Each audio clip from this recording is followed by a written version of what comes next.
How's it going, everybody? Welcome back to the Horror Basement and another installment in the classic horror review series. Today we're going to be talking about One Body Too Many from 1944.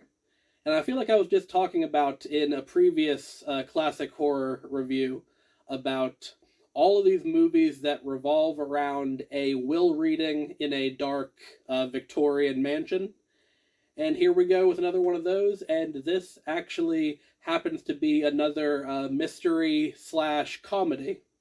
So we've had a couple of those in this little journey we're taking, but I particularly like this one.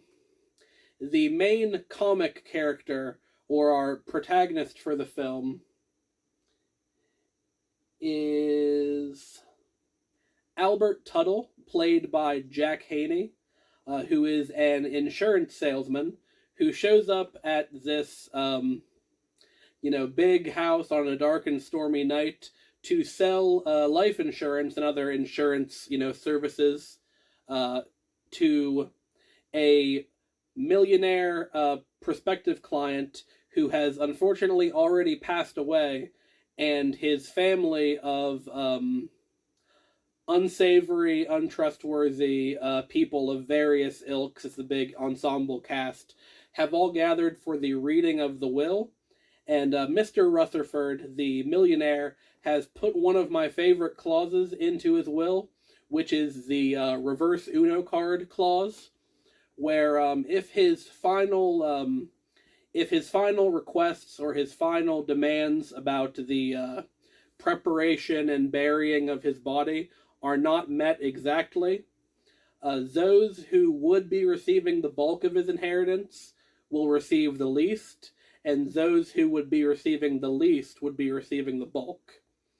Now, the problem with this is that upon hearing this information, Mr. Rutherford's various family members have not actually received or been given access to the will, so no one knows what they're getting.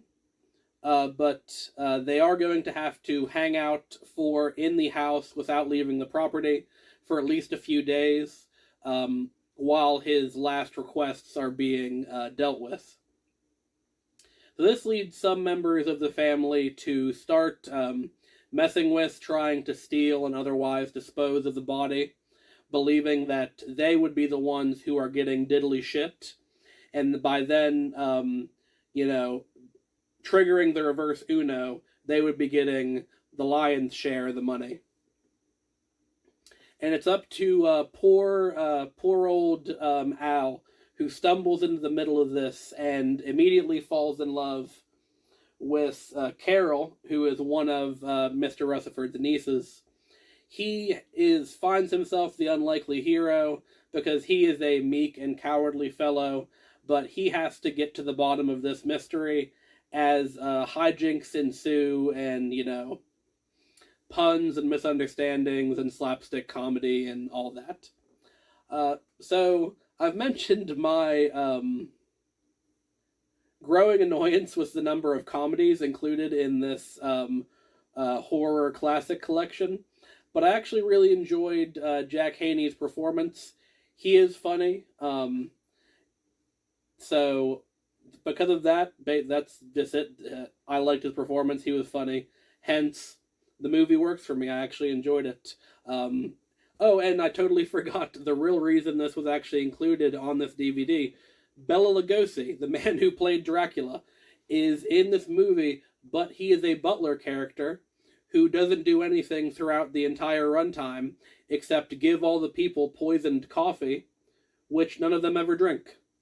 So Bela Lugosi in a bit role in this movie. But yeah, I enjoyed this movie. Give it a watch. I'm sure you should be able to find this free on YouTube if you don't have the DVD. If you want to see more from me, hit that subscribe button. Leave a like if you enjoyed the video. And I'll see you all in the next one. Thank you.